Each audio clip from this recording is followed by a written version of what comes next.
Class घंटा बाजिला। चतुर्थ period साहित्य क्लास। साहित्य सार क्लास को पशि आसिले। गुड मॉर्निंग कही पिलाए स्वागत जणाइले। सार भी गुड मॉर्निंग कही बसिबा को इशारा देले। ए कौन से देखुचंती? हरीश मन मारी बसिची, आखिरे भी लुह। कौन होईची तुमर हरीश? एथर हरीश कई कई होई कांदिबा को लागिला। हरीश क्लास रो फास्ट पिला, सबुबेले हस हस, केवल पाठरे नुहे कामरे भी आगुआ। आज तार एक दशा? सा भी आश्चर्य। शेषे पाख पिला को पचारे कौन होईची तार? कथाटा एया। एहा पूर्वरु गणित क्लास थिला। गला काली मासिक गणित परीक्षा होइथिला। आज खाता देखा। हरीश 70 नंबर रखिची। खाता देखा समय रे सार विरक्त हेले, पदे दीपद गाली भी देले। सेतिकी बेलु तार ए दशा। सार गाली देले एया तो, एथिलागि कांदिबा कौन नितांत जरूरी? एथर हरीशर पाटी फिटिला। देखंतु सार, मो पाख पिला गोपाल शतकड़ा 30 नंबर पाइची। सार ताकू साबासी देले, केते कौन प्रशंसा करी कहिले, किंतु मु शतकड़ा 70 नंबर रखी गाली? अरे एइटा गाली नुहे, आशीर्वाद। गुरुजन माने तुमर शुभ चिंतक।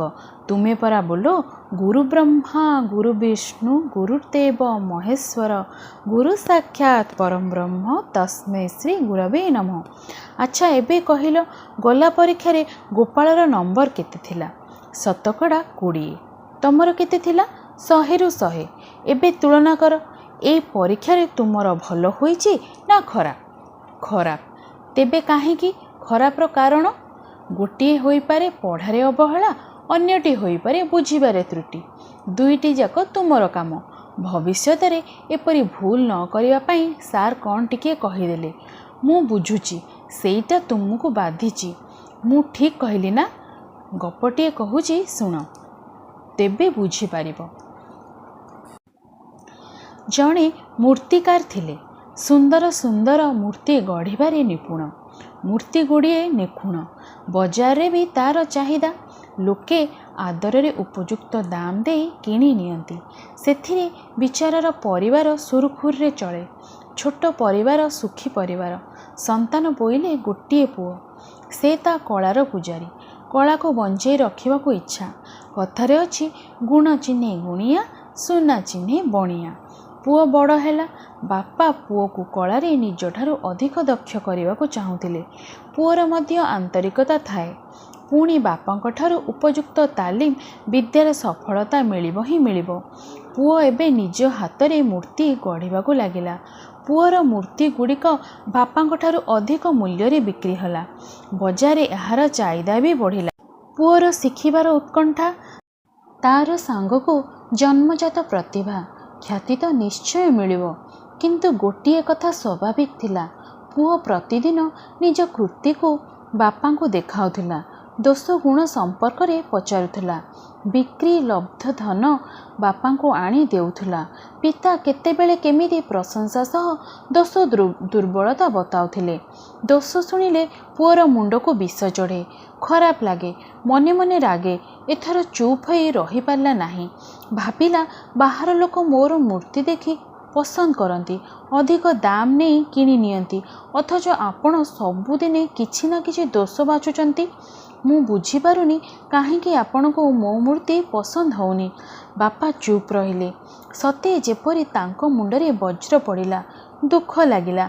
मूर्ति गढ़ा स्थानरू उठी आसिले। पुओ घरे आसी देखे तो बापा मन दुखरे बसिचंती। खिया पिया भी नाही। एबे पुओ मुंडरे पशिला। बापांकर मनरे दुख देथिबारु निजको तिरस्कार कला, अनुताप भी कला।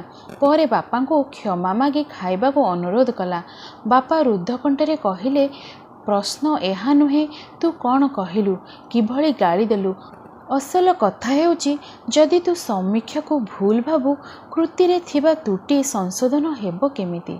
ताहाको आकर्षणीय करिवार उद्देश्य पूरण हेबो किपरि? अधिक अर्थ रोजगार करिबा बड़ कथा नुहे।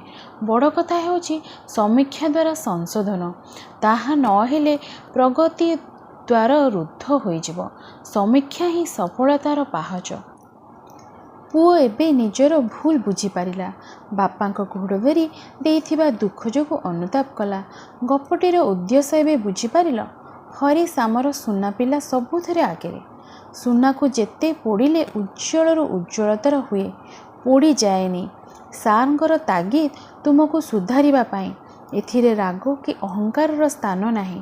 ଗୁରୁଜନମାନେ ଆମର ପୂଜ୍ୟ, କାରଣ ସେମାନେ ସର୍ବଦା ପିଲାଙ୍କର ମଙ୍ଗଳ କାମନା କରନ୍ତି। ଅବାଟରେ ଗଲେ ବା କାର୍ଯ୍ୟରେ ଅବହେଳା କଲେ ତାଗିଦ କରନ୍ତି।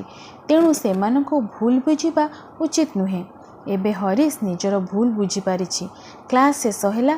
ସେ ଗଣିତ ସାର୍ଙ୍କ ପାଖରେ ପହଞ୍ଚି ଗୋଡ଼ ଧରି କହିଲା, ସାର୍, ମୋତେ କ୍ଷମା କରିଦିଅନ୍ତୁ। ମୋର ଭୁଲ ହୋଇଯାଇଛି। ସାର୍ ସଙ୍ଗେ ସଙ୍ଗେ ତଳୁ ଉଠାଇ ଆଣି କୋଳେଇ ପକାଇଲେ। କହିଲେ, ତୁ ପରା ମୋର ସୁନା ପିଲା। ମୋ ଗପଟି ତ ସରିଲା। ରହୁଛି। ଧନ୍ୟବାଦ।